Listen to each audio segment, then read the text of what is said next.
This is The Brain Lab, a podcast about brain health, cognitive performance, and skills like speed reading that strengthen how we process information. And in each episode, we'll translate neuroscience into practical insights that you can use. Your brain is either getting sharper or it's in decline. There's really no gray area, no holding pattern in the middle there.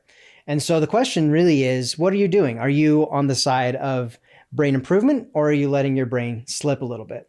That's what we're going to talk about today. We're going to get into the science of cognitive decline and how the brain behaves as it ages. My name's Brian. I'm the COO of Infinite Mind, and we are joined today by Jeffrey Flam. He's our founder. Jeffrey, thank you for being here. Great to be with you, Brian. Jeff, before we get too far into the science, I wanted to actually pause and ask you a question about yourself, because categorically you're in this demographic. You're in your 70s. You're past, the quote unquote retirement age, and yet you're still in the thick of it. And you're someone who's built hotels, you've built companies, you started a cognitive training company, you've got a family, you're active on boards, you're constantly serving in the community. So you haven't really slowed down. In all of this busyness, do you ever think about your brain? I do when I'm around friends my age, because once you get in your 70s and you go out to dinner with other friends your age, they're always talking about their ailments. That's the number one topic. It's really fascinating. What's going wrong? Yeah. And so we'll do that for a little while, and then I move into interesting things. But the number one thing they talk about is they're forgetting names. They go to throw something in the garbage and end up throwing their keys away, and then they can't find them. It's so common, the things they talk about. So yeah, I think about the brain a lot, because I feel very lucky that my brain is still as functioning as well as it does. Well, I hope today while we're talking, you'll get into a little bit about what you've done to maintain that and why you think maybe your brain is performing as well as it is when you're out talking with your peers and maybe they're starting to experience some of that brain fog, that just kind of is natural part of aging, and you're here fit as ever. Well, the other thing I learned is people that retire and they just sit at home and watch TV. And so the only time they move is when they lift their legs so the wife can vacuum under their feet. That's the sedentary lifestyle. Those folks age really quickly, and I've noticed that. My friends that are most vibrant are those that are still working.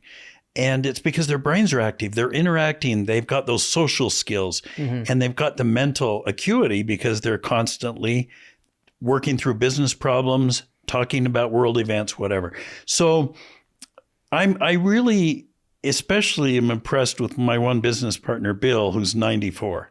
He still goes to work every day. He oversees the management of our resort in Hawaii. So he's on the phone every day going through the numbers.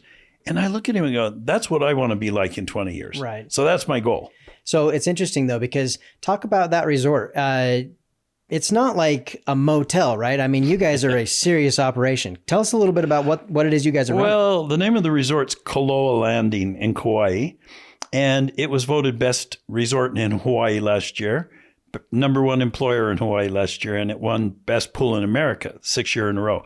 So we've got 300 employees there. It's a big operation on 25 acres, and it takes a lot of management to keep a resort 4 and 5 star rating.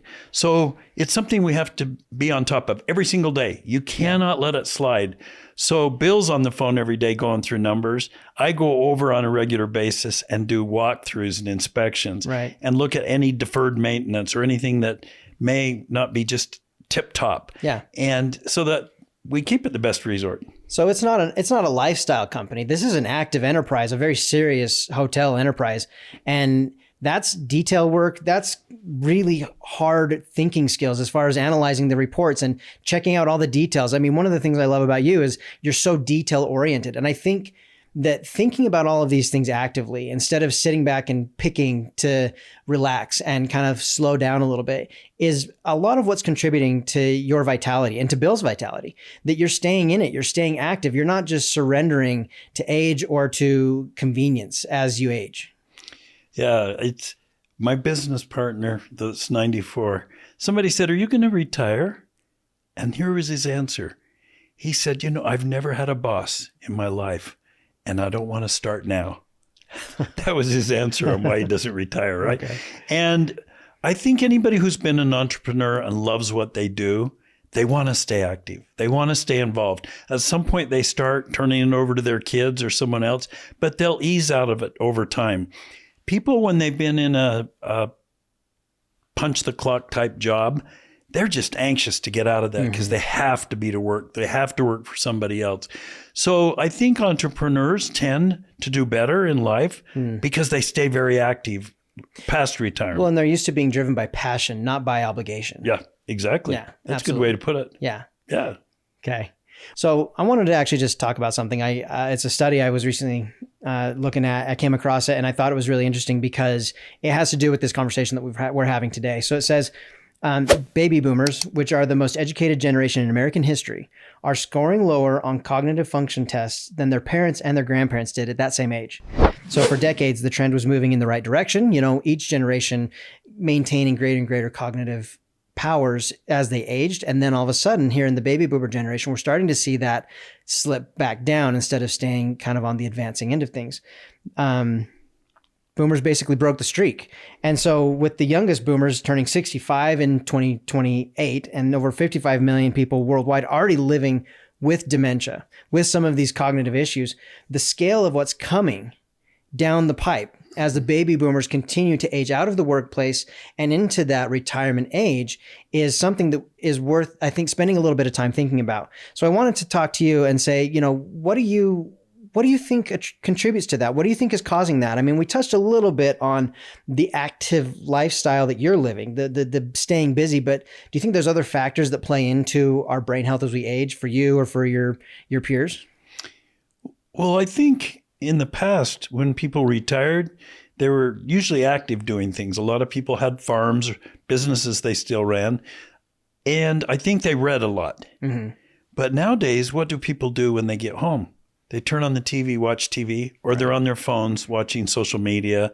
I mean, I'm guilty myself. You can get caught up in YouTube. I watch my kids doing TikTok all the time, right? They're caught up in things that don't really, they're entertaining, but they don't stimulate the brain. Right, absolutely. And reading, actually, where you have to think and remember things you're reading, stimulates the brain much more than just being an kind of a sedentary listener. Yeah. And I think you hit on it. So reading activates the brain. Becoming an active reader really exercises the brain. And I think that, and the study kind of talks about that there are a couple of key factors that really influence brain health. And we don't think about it much, especially like at my age. I haven't thought much about my brain until, we really started focusing on what's happening with our brains as we age. I've thought about reading, I've thought about my career, I've thought about my family, but I've been engaged. I've been busy doing those things. But now we're looking at this generation that's aging, and in our company, we're looking at that and saying, there's a serious problem on our horizon. It's not even on the horizon anymore. It's actively happening.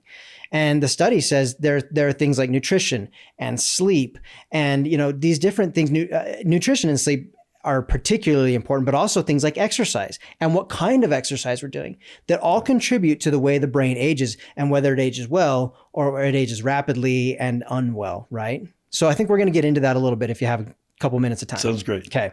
So Jeff, just wanted to start off with sleep. That's the first thing we're going to discuss. And not just like what is a good night's sleep, but what are the parts of sleep that are actually affecting the brain and the brain health, especially as we age. And so I wanted to cite a study. It says, during deep sleep, the brain runs a cleaning cycle. That's the glymphatic network. It flushes out waste products, including beta amyloid, which is the protein that accumulates in Alzheimer's disease. That's what they measure when they're seeing Alzheimer's disease.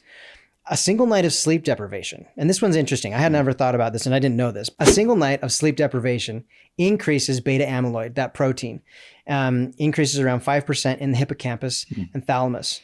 And these are the first regions affected by Alzheimer's disease. And so this disrupted slow wave sleep also raises another protein called TAE or tau. And that's the glymphatic system's job is to clear these proteins out.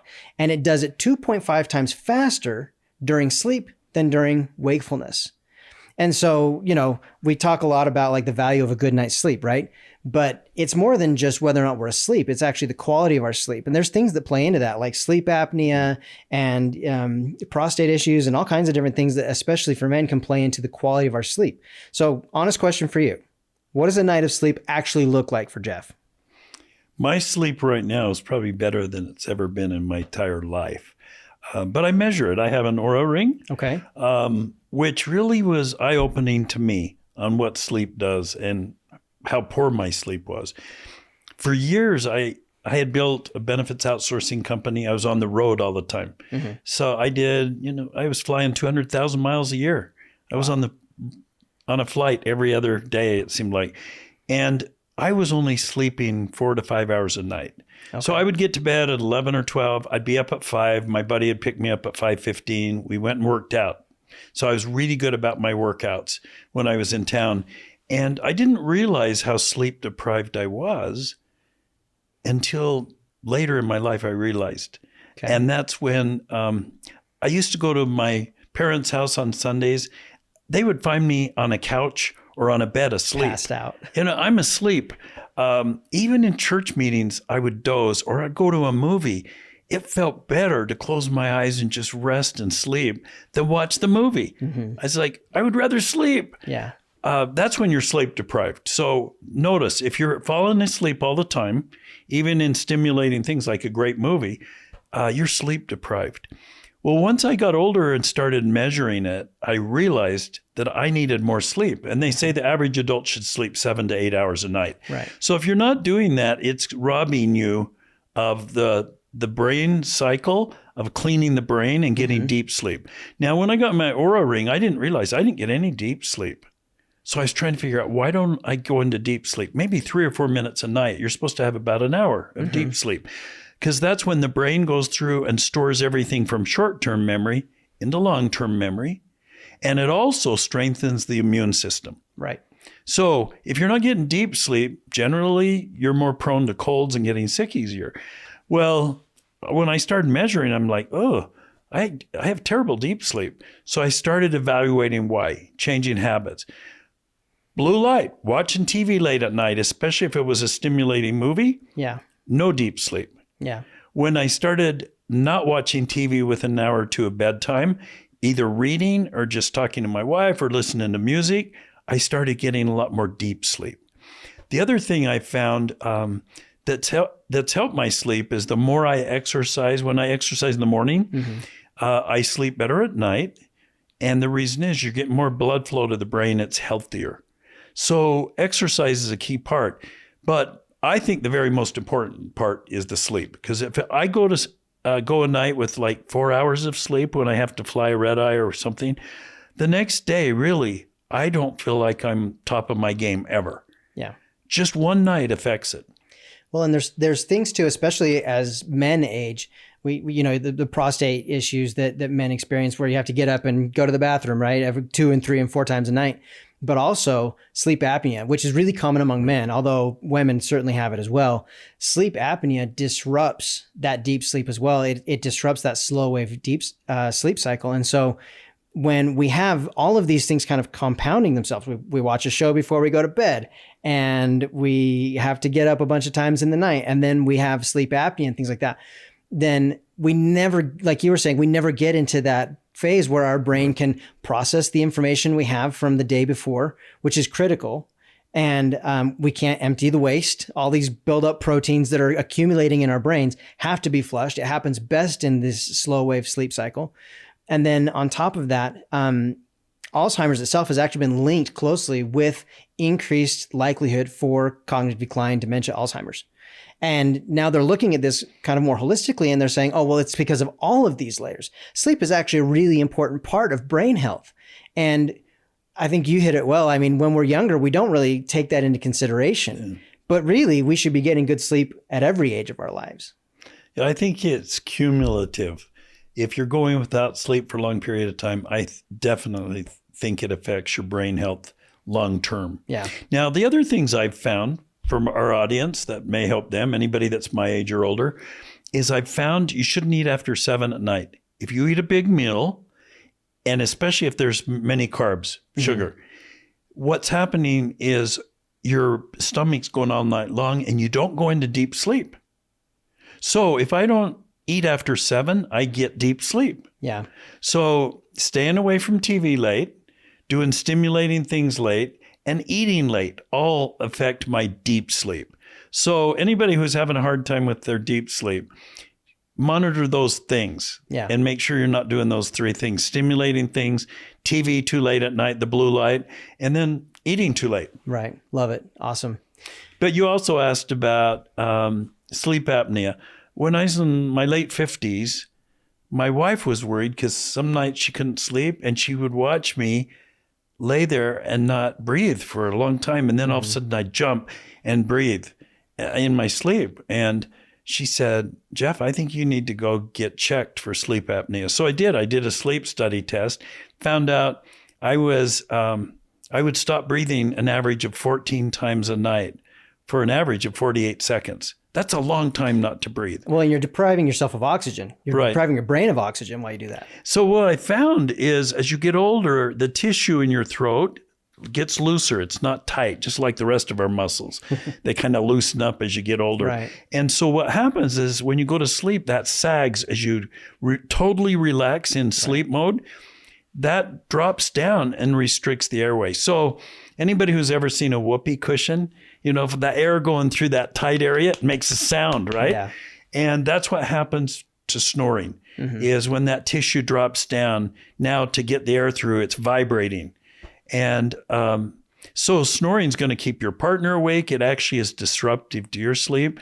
So that's why with sleep apnea, most people are on some kind of a machine or something that regulates that. Right. And if you have sleep apnea or if you're worried about it and you don't address it, then you are increasing the likelihood that you'll have cognitive issues down the road because you are, like we said, disrupting your sleep, you're disrupting your flow of oxygen, you know, you're disrupting your partner, and all of those things are bad for the future, right? Well, and the other thing they've found in studies is it's not just brain health, it's your heart health. Oh, absolutely. It affects the heart as well. Yeah. So if you have sleep apnea, you want to get on top of that. Yeah. All right, let's move on here real fast. So, Jeff, another one I want to talk about, another factor I want to talk about is the old adage, motion is lotion. We think about that a lot in terms of like our joints and things like that as we age, but it actually, motion and aerobic exercise has a lot to do with our brain health as we age. And there's a lot of studies on this, but there are certain studies that are showing that a certain kind of exercise, that aerobic exercise, mid to strenuous aerobic exercise for a sustained period of time actually improves our cognitive performance and our health long term. And I mean, I've known you a long time. You've run a bunch of extreme races. You're always exercising. You go to the gym regularly. And I think you've recognized the importance of exercise in your life. And I wanted to kind of get your take on that. Well, the brain is no different than the body. And I've learned for my body to function the very best, regular exercise is key. And it becomes a habit, a lifestyle. And so people that love going to the gym, it's because they've gone long enough and they get those endorphins and they feel better, they look better, they have more energy. Right. Well, the brain is the very same as the body. Needs three things, okay? Needs exercise, adequate sleep, and nutrition. And if the brain doesn't have the same things as the body, it starts breaking down, atrophying. So as you get past like my kids, a lot of them are in their 40s now, and they're saying, gosh, I feel old. I can't do this as well as I used to. And, you know, most athletes, their prime is up to like 32 or something like that. And so it starts going downhill as you get older. So you have to stay on top of that and exercise regularly. Brain is no different. The brain will start to slide as you get older if you're not exercising it. And one of the things we found with Infinite Mind, the two scientific studies that were done, one at Caltech in Pasadena, the other one at University of Utah, Department of Neurology, and they took 30 students and measured their brains while they're reading. Minimal blood flow in the brain.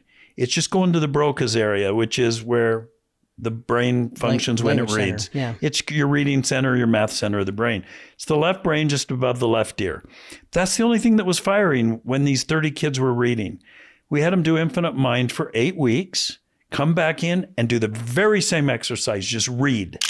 And the whole brain was lit up, top to bottom, left to right. And it was 15 times more brain function. What does that do for our brains to keep them healthy?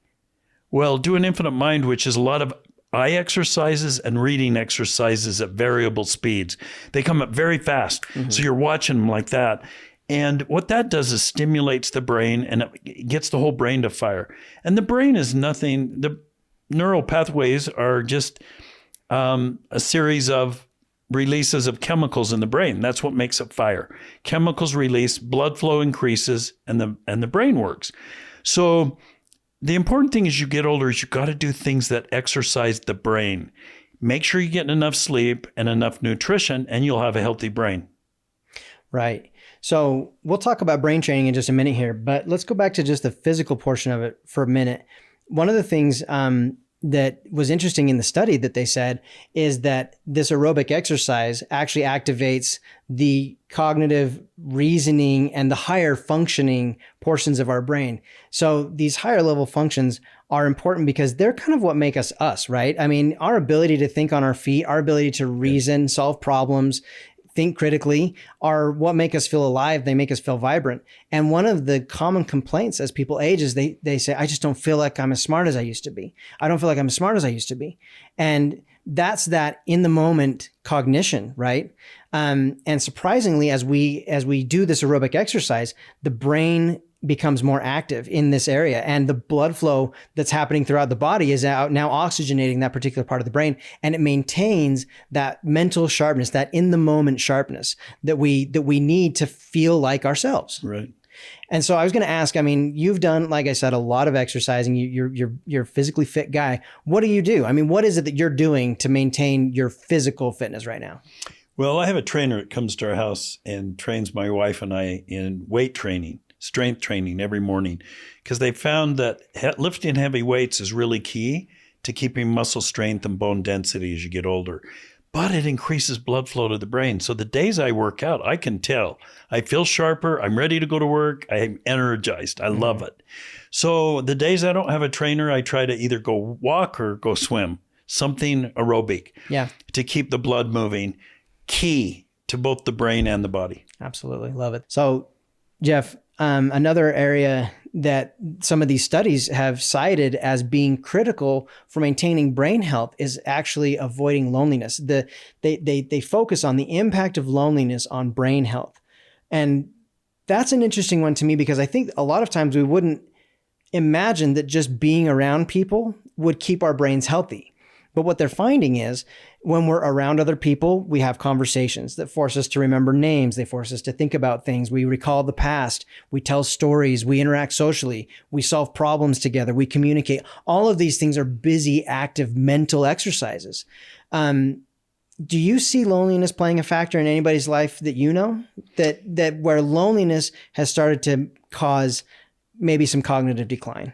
Well, I see it in everyday life. People that tend to be alone and not come out, they fight depression a lot. And depression leads to cognitive decline as well. When you're depressed, you don't feel like doing anything. You don't feel like getting out of bed. You don't feel like doing anything fun. And a true depression, because I went through it for a period in 2008 and 2009 when the economy crashed and everything was at risk. I mean, we were building this resort in Hawaii. It wasn't really a resort. It was luxury condos for sale. All the people that had them under contract almost disappeared when it came time for them to close on them. And so it was a really stressful time for me, and I fought depression. Okay. And I didn't really know what depression was until then. So it was really good I went through it because now I have more empathy for people going through it. My family would say, let's go to a movie, and they're all laughing and thinking this is fun. Nothing seemed funny to me when you're fighting depression. So depression and loneliness is a very serious thing because it affects your overall well-being.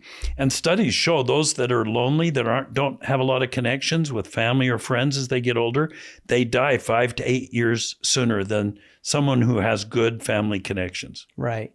Yeah. And that gets compounded once cognitive decline sets in. I mean, once you have that dementia or that Alzheimer's factor, it becomes a slippery slope for your brain and your retention of your cognitive power, but also kind of who and what you are.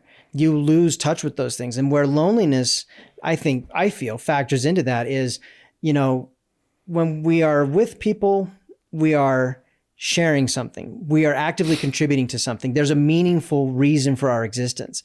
As we isolate or as circumstances force us to become isolated, sometimes people can't help that they are isolated. Right. But as that factors in more and more, we lose touch of why we're doing what we're doing. What are we after? What are we trying to accomplish? Like, what's the point of all of this? And so then that creates this automatic shutdown. Things become less interesting. Ease becomes more appealing. There's why exert myself? Why go out and do this? Why try this or that new thing? Because it's pointless or meaningless. Kind of like you were saying with depression as well. I think those two things are very closely linked. And so loneliness, it's easily understandable. The science is now backing it, but it's easily understandable why loneliness would be a concern for cognitive decline and a contributor to cognitive decline.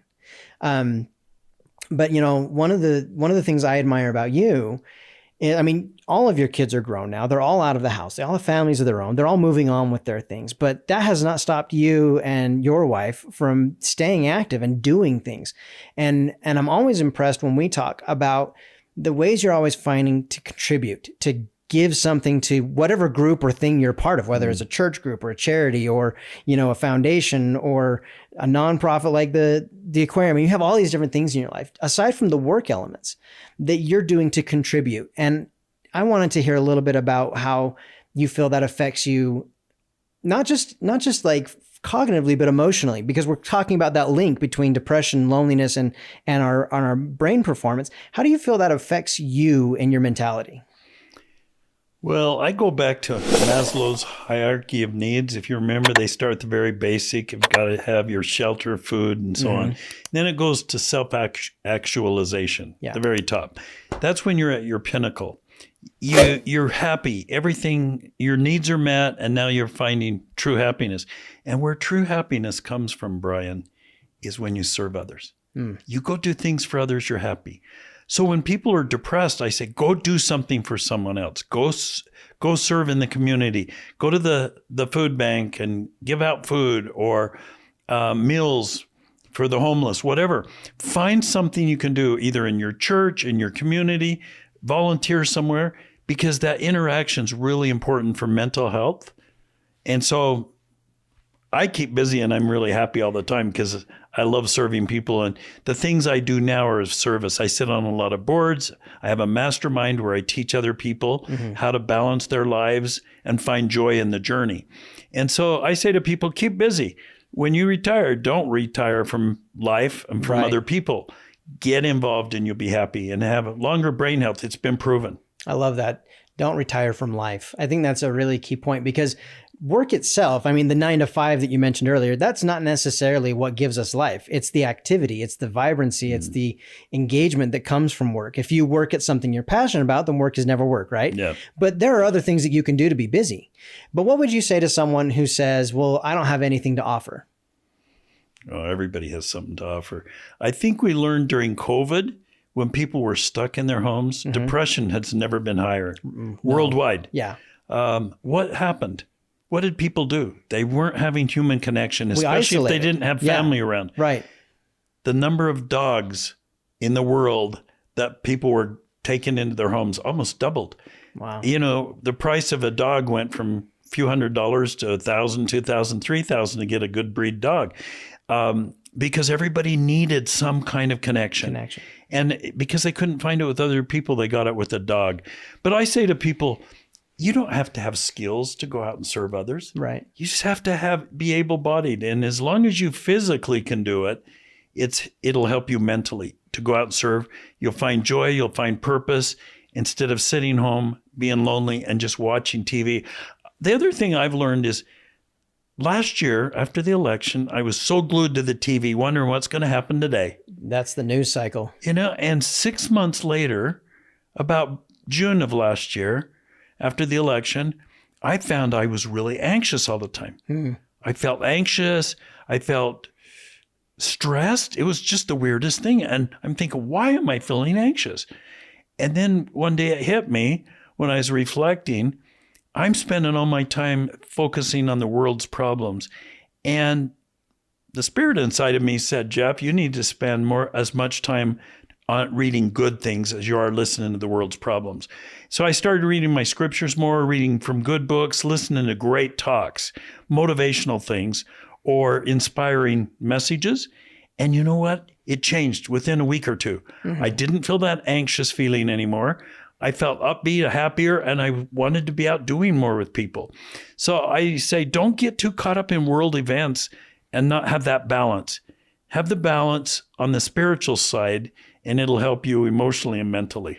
Yeah, and I think that I think those two things actually play really importantly with each other. I mean, there's the one part of aging, which is life can be a little naturally isolating. So be proactive and choose something to be involved with, whether that's family that's around and you can, or the community, or you pick something that you're passionate about and you go say, hey, I'm here to volunteer. I want to help someone learn whatever thing it is.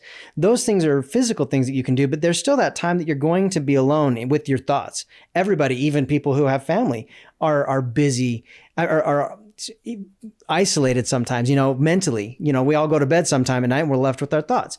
If what we do at that moment is control what comes in, then we create a positive environment inside of ourselves for fighting against depression and loneliness, but also to, like you said, take good things in and feed our spirits, our souls, what's inside of us that ultimately is also our brain. It's our cognitive selves.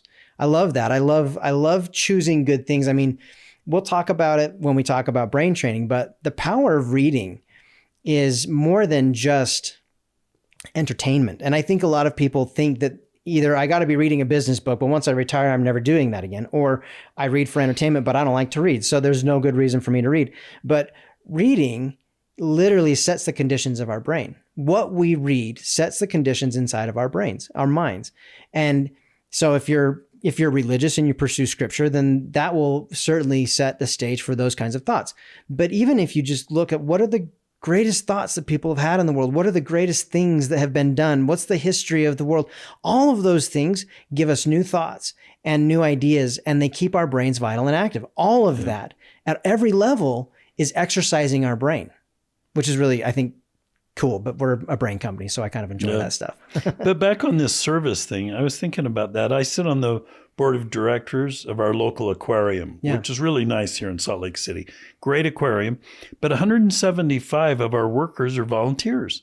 And a lot of those are retired people. And they love it. They get to talk to people every day. You tell them about the animals, let them touch, hold, and experience it. And so as they watch the joy in these little kids, it brings joy to them.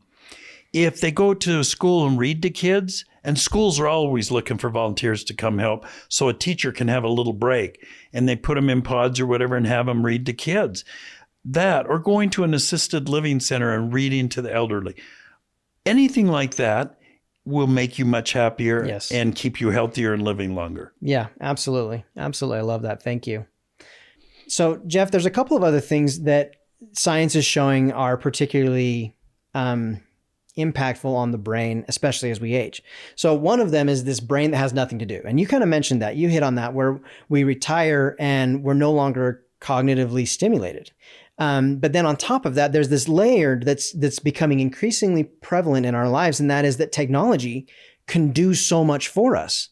And it's now at a point where technology can physically do things like open and close our blinds on their own. And our fridge can tell us everything about the food that's in there. And, our phones can do way too much for us. And they're so inviting and it's so easy to get onto them.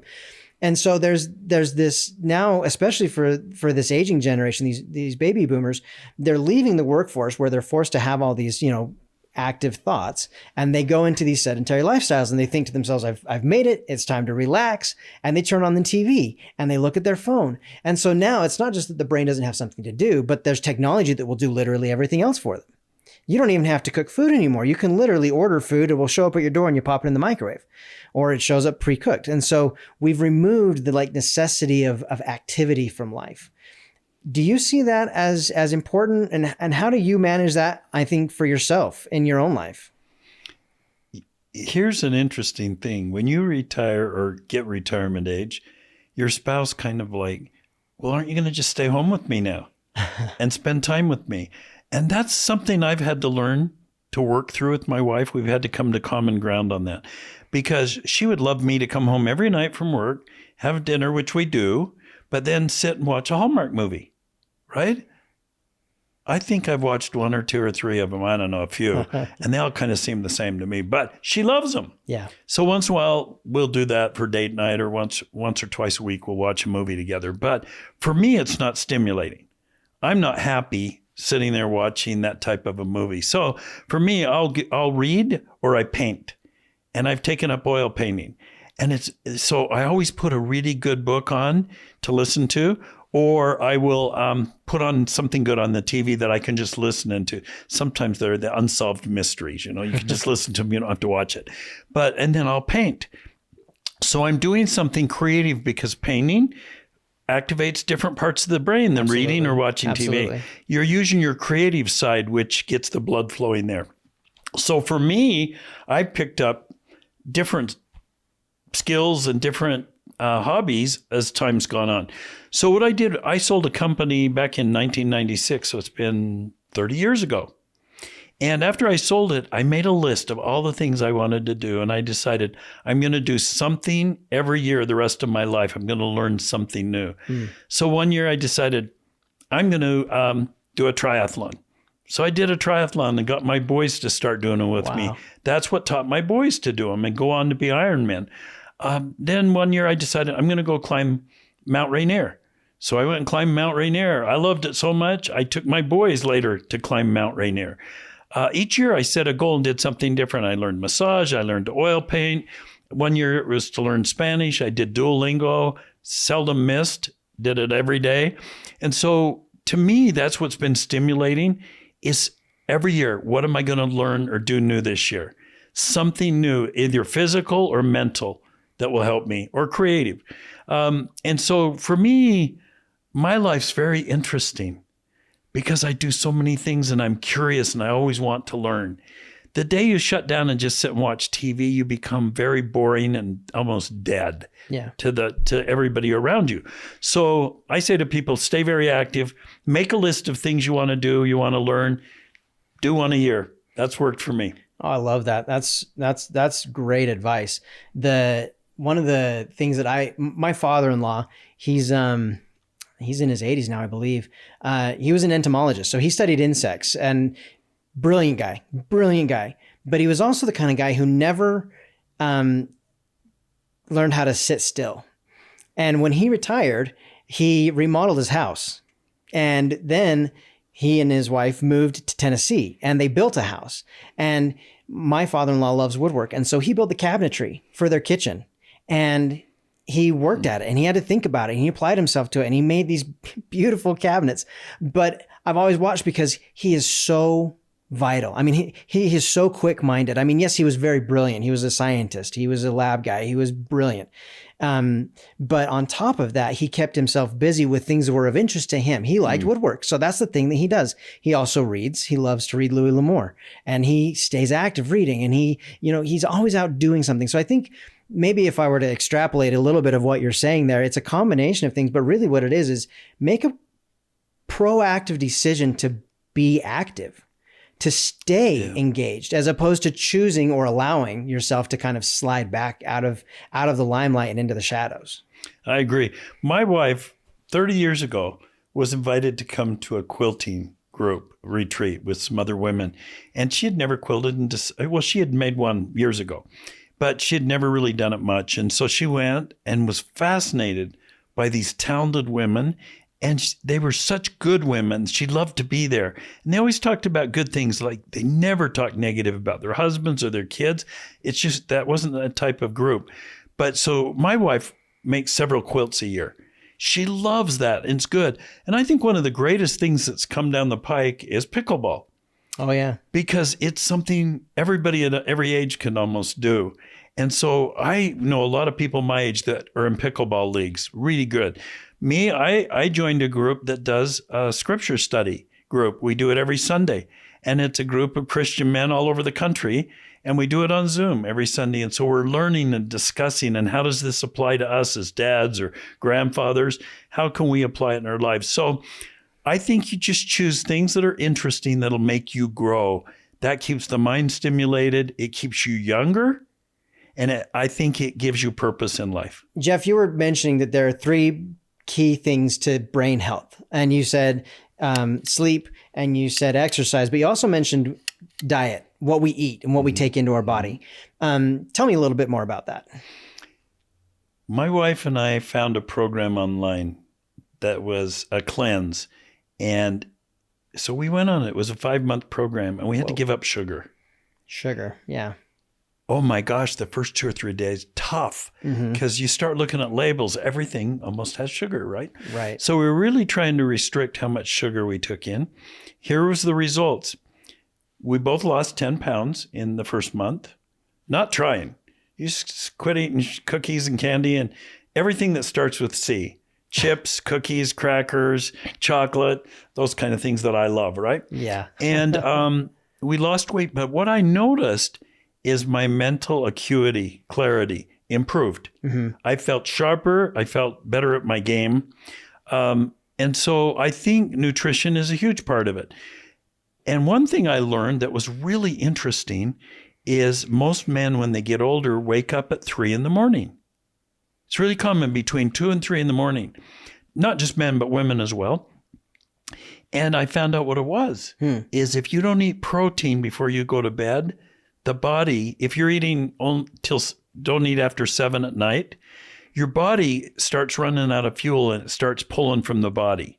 And it wakes you up naturally as you get older. Okay. So they said, have some cottage cheese or a hard-boiled egg, something with a little protein, 1 or 2 ounces of protein before you go to sleep. And you don't wake up. It's really amazing. Wow. So I'll share that to our listeners that are older.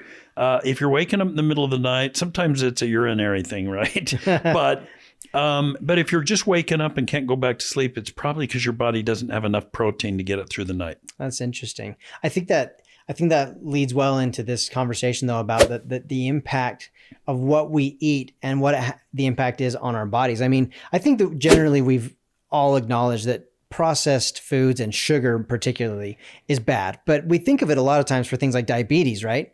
But they've also shown very conclusively that sugar affects your brain and how well your brain functions, the clarity, the mental clarity that you have. And there's, kind of this, if it's processed in any way, it's not as good as if it's fresh and if it's whole, right?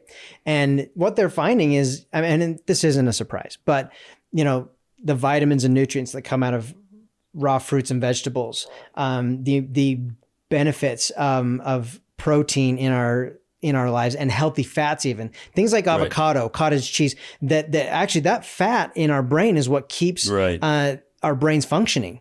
If we strip out fat entirely, now we don't want like trans fats. I'm not talking about that. But if you get those healthy fats in there, it keeps you thinking more clearly. It actually helps improve mental clarity. So a reduction in sugar, and then we throw in as much of that protein, vitamins, minerals, and fat that we can in healthy proportions, then suddenly we're not just feeding our bodies, which is important, and we all have spent a lot of time recognizing, but we're also feeding our brains. We're actually nutrient rich in that kind of a diet, and that's what our brain requires. Without that, our brain just literally is sitting in a fog. It can't think, it can't process, because it's chemistry.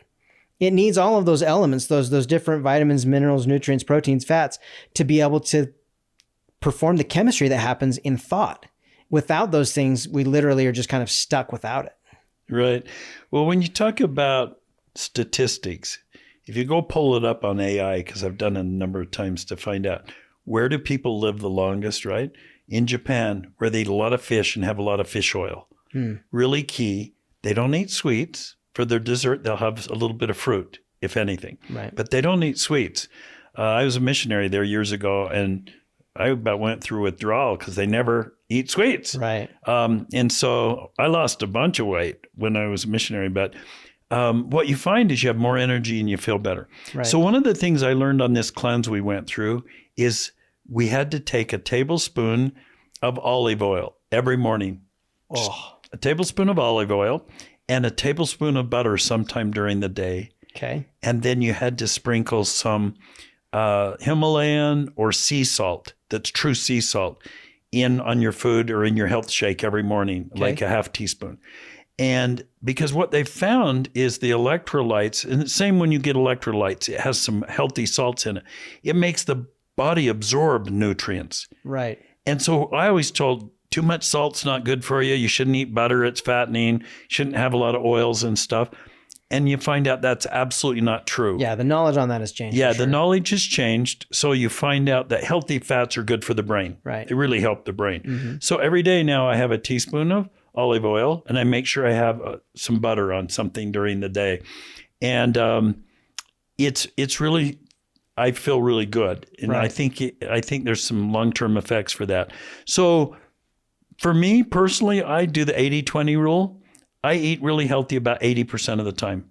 20% of the time, I don't. But because the 80-20, majority of the time I do, I feel healthy, great energy. Most people need a nap in the afternoon. I seldom ever would feel like a nap. I have energy all day long. My thing is trying to unwind at night and slow down enough that I can go to sleep. So nutrition and exercise and using your brain, and I do Infinite Mind most every morning. Those things are what keep me healthy, happy, and full of energy. Yeah. And so I recommend to others. So if you're not eating healthy, try it for a while. Yeah. And see how much different you feel. Take the hit. Because it's great. Cut the sugar out, cut the carbs out, just get a little healthier and see what happens.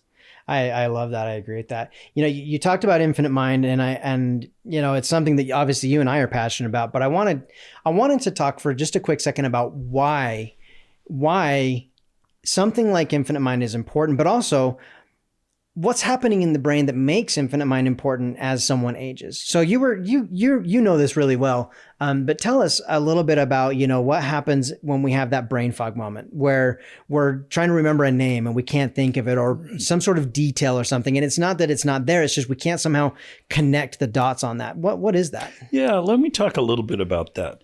The difference between memory fog and early dementia or Alzheimer's. Okay, we'll talk a little bit about that. As we age, we naturally get so we're a little more forgetful. We can't remember a name or somebody's phone number. Well, nowadays, ask anybody their kid's phone number. They don't know it. Nobody knows it. Nobody remembers it, right? So we don't have to remember things like we used to. So one thing about the brain is it's just a series of neural pathways that go into the memory part of the brain. And they're signaled through a chemical reaction. So when you're thinking of something, it's instant. It releases a chemical. It's going down the neural pathways. Well, the neural pathways are just a series of cells touching. And at the end of each cell are these little hair-like substances or structures. And they release the chemical to the next one. So it's instantaneous, like an electric impulse. And it goes through the brain. Well, as we get older, those little hair-like structures on the end of each cell atrophy. You start losing them. So the cells are still there, but the connection is gone. So here's what happens when you get older. You go, what's that person's name? You ask your spouse, I don't remember. And it'll pop up about 30 seconds to 3 minutes later.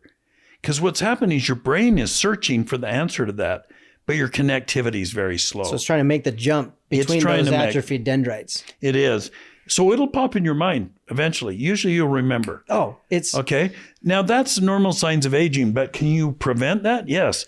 When you saw those images, fMRI images, and what an fMRI is a functional MRI, it's tracking the blood flow in the brain. Okay. And we saw 1,500% improvement in brain function, brain activity after just 8 weeks of using the program. It's keeping those really healthy. And I say to everybody over 50, you should be doing Infinite Mind every day because it activates the entire brain. Nothing else activates the entire brain. And when I had the Alzheimer's group come and meet with me from Chicago, we were talking about it and they said, we've looked at other results and nothing engages the brain as much as Infinite Mind. We haven't found anything else. Right. And so we were talking about eventually doing a study to see if it'll slow down Alzheimer's. So brain activity, brain exercise is really, really important to keep those dendrites healthy, connectivity strong. Now let's just talk a little bit about early signs of dementia, what that means. What's the difference between a senior moment as you get older, which we all have, versus early dementia or Alzheimer's, early onset Alzheimer's? And here's the difference as I've studied it. If you can't remember something you did this morning, what did I do? Or yesterday, where did I go? And you can't think, but somebody gives you a clue. Oh yeah, we went to the restaurant. And you remember with the clue, that's just signs of aging. If you can't remember even with clues, that you need to go get professional help and see if they can give you medications and some exercises to do that'll slow that down. Yeah. So just know if you can't remember things in the past with clues, that's a serious problem. Right. If somebody can give you a clue and say, yeah, I was with so-and-so. Oh, yeah, I remember. Because there's a lot of things I don't remember. I meet so many people, I can't remember their names. And once somebody tells me something, I go, oh, yeah. Yeah. Then I instantly remember. It's okay. That's just part of normal aging. Yeah. But there is that difference between just the like, oh, what is that? What is that? Versus the like, someone tells you, no, we went to breakfast this morning. You're like, I can't remember that. Yeah. You know, it's like it never happened. That's that sign that you're starting to lose that core memory of retaining even daily life activities, even as recently as the morning before, let alone things that are long before that. And that progresses from there. It goes from there and gets worse. And then it gets worse. Time. And when I was talking with folks from Alzheimer's, they said the way it works is like this. Alzheimer's, it's a slow degradation of your brain's processing speed and your mental acuity. It's slowly sliding down.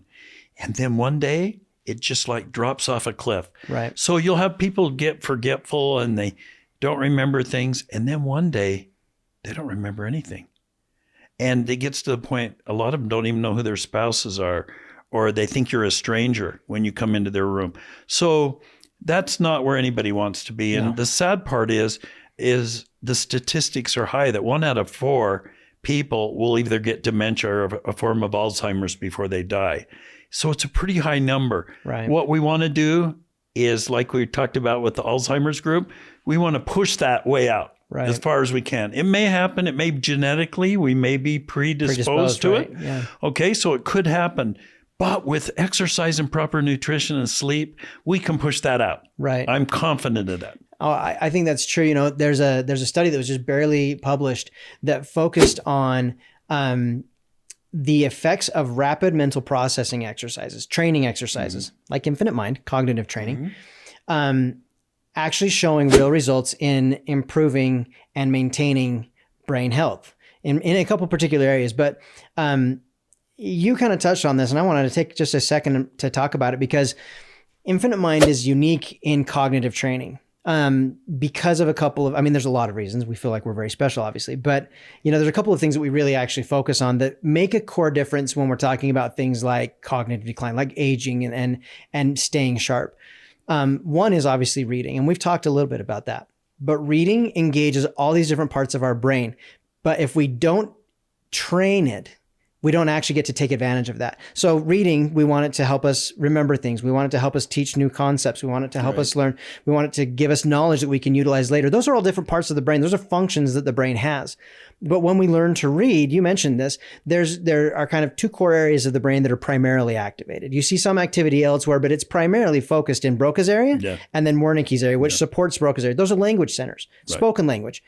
And so left brain. Right. And entirely left brain. And so if we don't ever evolve our ability to read past this like basic level that we learn in elementary school, then we don't ever fully engage all of those different parts of the brain to become active while we're learning and reading. But science is showing that reading is one of the best, most practical things you can do to maintain your brain health as you age because of these other things.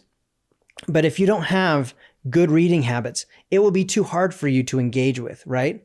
That's one piece of what we do. And we love reading. We have a passion for reading. Pick a book, pick it up and read it. It's important. It's critical. But there's this other piece to what we do, and that is that we actually utilize real cognitive training. So we use vision therapy, exercise, actual vision therapy exercises, and we use cognitive training. So mental stimulation, puzzle solving, problem solving, reasoning, logic, comprehension, those things activate other parts of the brain.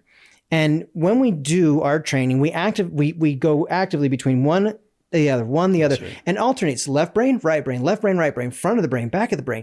All those different exercises now make the brain active as a whole. And that's what you were referring to when they said, we've never seen anything that activates the brain this way. Our program is designed to do that. Right. Now, think about what we're talking about in terms of aging. We're becoming more complacent, more sedentary. We're using our brains less. And literally, as we do that, our brains become less efficient. How valuable then is it as someone who's worried about that possibility in the future, or maybe has a genetic predisposition, to do what they can? It takes 7 minutes to activate their brain. That will help us remember more. That will help us retain more. That will help us do more, think more, read faster. All of those things keep our brains active. And you and I have been at this. You've been at this for 25 years now. I've been at this for 14 years, almost 15 years now. So we've been doing this together a long time. We've talked so much about students, so much about professionals and how this is important for them. And it's not until just recently that we've discovered and realized this is vital for our aging generation. This is vital for them because helping them maintain that brain health is going to give them quality of life in their later years. Absolutely true. You know, one thing we haven't talked about, Brian, for our listeners is where did Infinite Mind come from? Yeah. Who created it? Well, Dr. Kawamuda, who has a double PhD in education, he's Japanese, lives in Tokyo, has 10 kids. He was really interested in how the brain learns. And so when fMRIs were created back, I think in the early 70s, he started tracking every study done on the brain. And what he found is our brains fully engage both sides equally until we're about age 8. After that, by the time we're age 18, most of our brain activity is the left side, unless we're in a creative type occupation. Mm-hmm. Yeah. But most people, it's primarily left brain. And so he's trying to figure out, how do I get the whole brain to work again? And he had this theory, if I do a left brain exercise, which is reading, and do a right brain exercise, which is imaging, and go back and forth, I can get the brain to fire as a whole brain. This was his theory, right? So he tested it and built the program. And when we actually did the studies, guess what? Both studies at Caltech and at University of Utah showed that exact thing. It went from just the left brain firing when they read to the whole brain firing. Right. That makes you a power learner, a super learner. But it's activating the whole brain. That's the key part. Mm-hmm. So that's why everybody should do it every day. The science is there. But what's so interesting is people who've had brain injuries, they'll pay thousands of dollars to go to special training. And they have them do this. Let me see if I can show it without hitting the mic. They have them move their fingers like this and watch them. And they learn to do things like this. And then they have them watch flashing things on the screen. And they pay like $17,000 a month or some crazy number to go get this if they've had concussions or brain injuries, a TBI. Yeah. So, and it lines things back up in the brain. And I tell people, do our program, it's free. You can upgrade to the premium version if you want the real robust thing, but the free version can get a lot of this done. So before you go spend a ton of money, if you've had any kind of brain injury or your kid that's had a concussion in football, have them do it, and then have them go onto our website and read the testimonial by David. Yeah. And he talks about having a stroke. And I got him to 4 months after the stroke, he still couldn't drive. He still couldn't read. And here he'd been CEO of several companies. I said, go on and do this. And I got him to download it and do it every day. And in his testimony, he'll tell you what happened. And 4 months later, he's back working full-time, driving, doing everything he did before. And in his testimonial, he says, I think I was reading and processing better than before my stroke. Yeah. So can it help? Absolutely. Whether your brain's been injured or it's healthy, whether you're young or old, Infinite Mind's for everybody. So why does that make a difference on a test? Well, you have twice as much time to get through the ones you're not sure of. Mm-hmm. Because now you're finishing the test in half the time. The other half, you can go through the ones you're not sure of without stress, because stress releases adrenaline through the body. It pulls the blood from the brain into the extremities. It's the fight or flight serum. So that's why when people get stressed because they're watching the time test and they can read questions and not even think of what it says, they have to read it 2 or 3 times. Yeah. That's an effect of stress. I tell people, whether you're a student, it's going to help you become a super student, make homework easier. If you're older, it's going to keep you top of your game.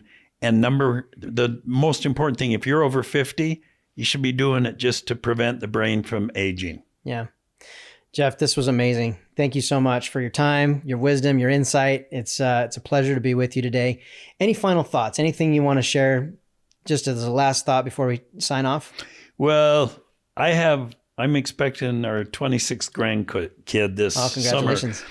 And what I did for my grandkids is I set up a goal for them, get them a season pass to a trampoline park or whatever they want to do, but say do it 40 times and I'll get you this reward, whatever they want. I mean, you talk to them and come up with a reasonable reward. And if they do it 40 times, give them the reward. Why do you do that? Because this is not Candy Crush. It's not Warcraft. It's not something they're going to stay up all night and do, right? It's exercise for 7 minutes. It's reading and brain exercise. But you want them to do it long enough that it becomes a habit and a skill that they can do well. So I say to people, get your kids to do it, you do it, and have your parents do it if they're in an assisted living center. I had a guy that owns 3,900 assisted living centers in this country, and he's wanting to put it in every one of them so they can keep people out of memory care. So that's the kind of power it has. Everyone here on our show should be trying it and doing it. Download it. It's free in the App Store. It's called Infinite Mind Brain Exercises. So download it. The very first time, here's a tip. The very first time you go in and do it, have 15 minutes of uninterrupted time because it's going to test your reading skills, your reading speed, and comprehension. Mm-hmm. And you want that to be accurate so you really know where you're starting. And if you're getting interrupted and trying to do it while a ton of other things are going on, you're not going to get an accurate score. So download it, do the first test, and then watch what happens as you do it. Awesome. Everybody, thank you for joining us today on the Brain Lab. I'm grateful to our co-host today, Jeff Flam. For anyone who's interested in the studies we've cited today, you can check those out in the show notes. And we would love it if you could like, follow, and subscribe. Thanks for listening to the Brain Lab. If you're interested in putting today's science into practice, you can explore more at Infinite Mind. Until next time, keep training your brain.